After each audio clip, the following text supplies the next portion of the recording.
That's the dog. It is. It's Brinny. He's got a hoodie on.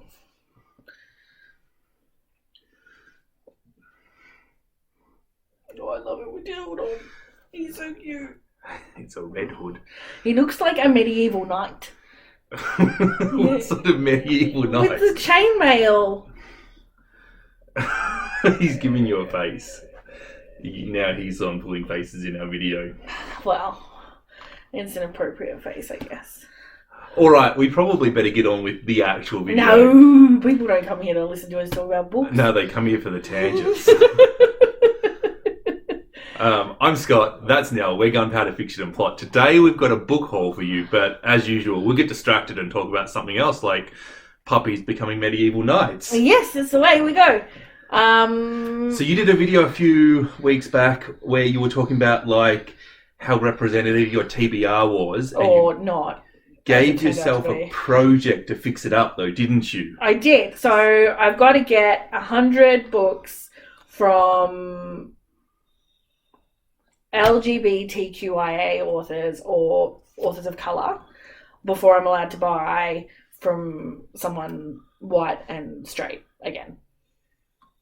Yeah. Okay. That's the project. So you've got and if you do buy from somebody who is white and straight, either by accident or because you really want the book, you get a penalty. Yeah. So for transparency's sake, I actually ordered all of these books before I made that video, but because they all arrived after it and haven't been counted towards my balance sheet. These will fix up your TBR if they are representative. So let's see. What did you get? Now, give them to me. I'll hold them up and you can... Okay, so the first one I got is Passing by Nella Larson. With all the talk about the vanishing half, I thought that I would start by reading Passing because the vanishing half does seem to be a retelling, at least in part, of Passing. That is the first book that I hold, and it's by a person of colour. It's quite short, 90 pages I think it was. I'm really excited to read this because it sounds super interesting. I think the idea of passing is something that it's just thoroughly interesting to me. And completely outside my experience, obviously. So the next one I got is Patsy. Patsy is a queer book, I guess. It's the story of a transgender woman and her daughter, I believe. Sounds like a queer title, doesn't it? That's probably the name of the main character. I actually purchased it because what's her name? Bowties and Books? Jessie recommended this quite heavily. On a few videos, actually. It made a few of her lists, and I succumbed. I just bought it because it sounded good. So, yeah. That's why that's on the list. Next. Freshwater. Oh, I just read this. This was good. That's why I bought it. I bought it because my husband loved it. Transgendered Nigerian. Yeah, so double tick. Tick, tick, tick. I think that... So few transgendered authors out there that when one is around, you should definitely give them a try to see if you like them. I think it's really hard with, skin colour. I guess this is one of those things that's a privilege too. Skin colour you sort of wear on the outside, and it's really easy to tell which authors are what. But when it comes to sexuality, an author can choose to keep that private and has every right to. But well, if you can... it makes it a bit more tricky, I guess, to figure out what are queer stories and what are own voices and what are representative and all that sort of thing. I can say if you can pass, like Nella Larson's book talks about, you maybe don't have to wear your nationality. Yeah, for sure. This is another book I've read recently. Sarah Waters' Fingersmith. This is fun, this book. So this is queer literature again. It's historical fiction, I think. Yes. Historical fiction and lesbians. I'm in. It's so like Dickens, but that's not a thing that you want to say to me. It feels like somebody has tried to write like Dickens and just written so much better than him and added lesbians into it. Well, that sounds like a good accident. I think if Dickens was a girl, maybe that's what's wrong with him. I think Dickens just prattles, and either you love that prattle or you don't love that prattle, and it's like you. If you like Dickens and you enjoy this channel. Swimming in the Dark by Thomas Jedrowski. You're trying to read it off the screen and it's back to front. No, I'm reading off the spine. Oh, are you? Yeah, there's no way I would try and read that backwards. That's just like, too is that hard. critical? So this is a novel about men who fall in love in Poland in or after the war. Somebody recommended this. Is probably Jen the librarian. Yeah. Yes, she's raved about this a couple of times, and again, I'm very easily sold on a book. To be fair, she has excellent taste in books as well. She does. Jen is actually one of those. I would probably read Jen's recommendations before most people's. Do you know who Jen really likes? Everyone I really like. Thomas Hardy. Oh, okay, I'll read Hardy.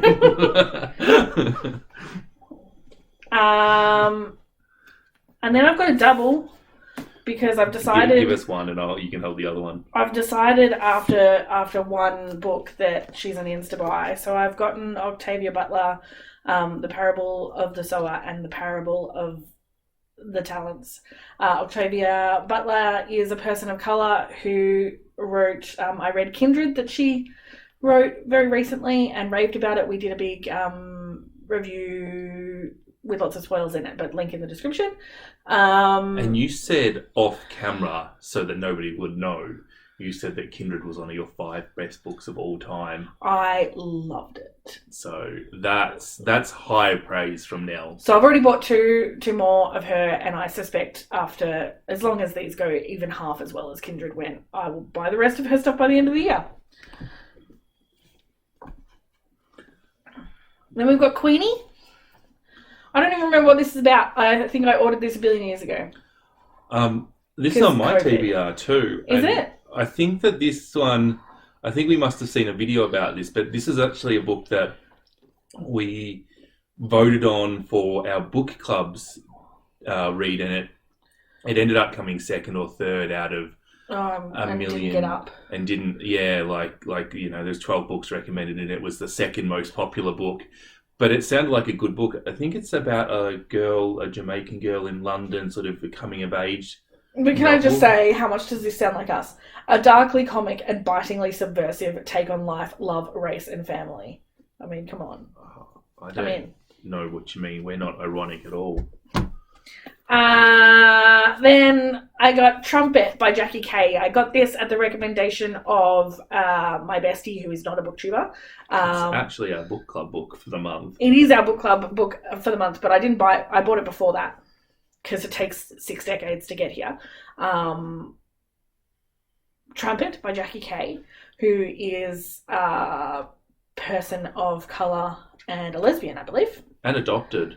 I don't really know if that's a discriminatory thing we should be looking at, but this is a very interesting sounding tale about the death of a gender reveal post someone's death, I guess, is what we're going down the path of. And I'm very, very excited to read that. That looks super interesting. And the last one you hauled... And the last one I hauled, I'm getting a penalty for, I think. You think... I read this book this month and it was awesome. Tender is the Flesh was recommended by, I want to say Victoria? Yeah, Victoria. And her description of this sounds just absolutely enthralling. It's about eating people. Come on. I just want to do something. Look at that. I'm not sure if that comes out on the screen, but that's just a leg and an arm. Oh, creepy. It's creepy. In the book, they don't call it human meat, they call it special meat. So like special chops and special loin and stuff. Oh, I'm so excited about reading this, but upon getting it, I realised that the author is from Argentina and her skin colour does appear quite white. So actually very little about this author online because this is a debut novel. I'm really unsure about how to classify this because I feel like Argentina is quite a melting pot. So she could be white, she could be person of colour, and just appear quite light-skinned. But basically, I've got no confirmation that she's either a person of colour or a queer author, so I am taking a penalty for this. Does Argentina count as Latinx? I don't even know, and I think on the burden of proof is on me, and if I can't show that it's a representative person, then I have to take the penalty. Right? Wow. I have to take the penalty for this. So I've got 10 books in my stack, but I'm only counting them as 8. You're only counting. So they're 10 books you pulled. In the meantime, I've pulled 4 chunkers. Wait, I was just going to say, I've got 92 books to go. 92 to go, sorry. Before I can buy anyone who is white and straight. And awesome. Yeah. I'm excited about finding 92 more books. Yeah, I think it'll be good. The next thing I'm going to try and do is maybe see if I can find some secondhand. Yeah, that'll be fun to see whether that's difficult or not. Yeah. Okay, you can talk about your haul now. Sorry. So I hold 4 books. I am not doing Nelle's project. I am doing something else, which will be revealed later on. Ooh. Mysterious. And we'll see how representative I am later on. So, I do not have 92 books to buy from people of colour or LGBTQIA plus people. I purchased George Eliot's Middlemarch. I've actually already read this book. You can see I've started it again. I'm not very far into it. Claire Fenby was doing a Middlemarch readathon, and this book was all over. Look how pretty the cover is. It's such a pretty cover. It is. I definitely liked this cover. Yeah, people have been reviewing this all over BookTube. It's been everywhere. And this is my second favourite book of all time. I love George Eliot. She is brilliant. But I've never actually read George Eliot. I've only audiobooked her. Okay. And it's time to fix that. I just want to show you something, though, that is horrible. This is over 700 pages. Look at how... The writing is tiny and the spacing is really narrow. Yeah, I was reading some this morning and I had to really... I've got to say, I was really worried about this because this is clearly not going to fit into my little pattern, but it also needs to go on my TBR. But I think I'm going to buy my own copy. To see if you can get larger. So I just can have better, easier to read font. Yeah, and George Eliot, she is lovely and poetic and flowery with her writing, but she uses the whole gamut of the English language. Sounds delicious. And you have to really concentrate to read things. She's very witty as well. I kind of describe her as half Thomas Hardy, half Jane Austen. He's just very chill on your lap today, isn't he? He is. The next one is another one that I have audiobooked and not read, and I want to reread. That is The Master and Margarita by Mikhail Bulgakov. Always, that's not how you name it. Oh, yeah. Balikov. I don't know. I don't know how to say this. I just watched a review of Charlie Heathcote of this book, where basically we discussed this in the comments and we came up with the conclusion that everybody basically says they read this book, they liked it, it was really funny, but they have no idea what it's about. Oh. Yeah, we know there's a cat in it, we know the devil is in it, we know it's Russian, we know it's about nihilism, we know it's about good and evil, and a few other things. That all sounds like fun. But I suspect that this is a book, and this is a book that I think everybody should read. You should definitely read it. You will love this book. Literary comedy that may actually be about nothing and taking the piss out of literature, but even if it is, it's really funny. Okay, and then I've got 2 more books from the same author. This is another one. I read this earlier in the year, and this also makes my top 5 for all time. That is Marlin James, A Brief History of the Seven Killings. Again, I audiobooked this and I just wanted a physical copy so I could reread it later. I don't have a plan to particularly reread this anytime soon, but I just wanted it there. I also wanted to have it there so that exactly that could happen. You could borrow it. And then borrow, like he's going to get back. And then just a perfect example of why Nell and I need to communicate more. I went and I purchased Black Leopard, Red Wolf by Marlin James, which is his latest book. And I don't need to borrow this because I have my own copy. Because 4 days before I purchased this online, Nell purchased it online too. So we had 2 copies in the mail on different days. I know, Brinny, it says a wolf. That's what you came from. Yeah, that's your monkey. This is described as what if a gay black Jamaican Booker Prize winner wrote Game of Thrones? And that is a question that I want to find out more about. Yes. That's why I bought it, because that sounds super interesting to me. Yeah. So much excitement. Well, that's 14 books, isn't it? Have you read any of these 14 books? Do you love them? Do you hate them? Do you have opinions? What do you think about Nell's project, 92 more books? Does an Argentinian count as a Latinx? Yeah, I would like everyone to weigh in on that. I'd also like your top suggestions of online places to buy secondhand books, particularly if it posts to Australia. Come on, people. Do some research for me. But I'd really like to smash out and buy, sort of a big chunk of representative books to get into this 90. And I'd like to be a cheapskate about it. So yeah. Also, it's wasteful to always. It's so pretty and nice to have new books, and it's lovely, but it's a little bit wasteful, and we should be buying secondhand as well. I suspect that there will be difficulties around buying representatively secondhand, and I think that will just demonstrate how the echo chamber is perpetuated.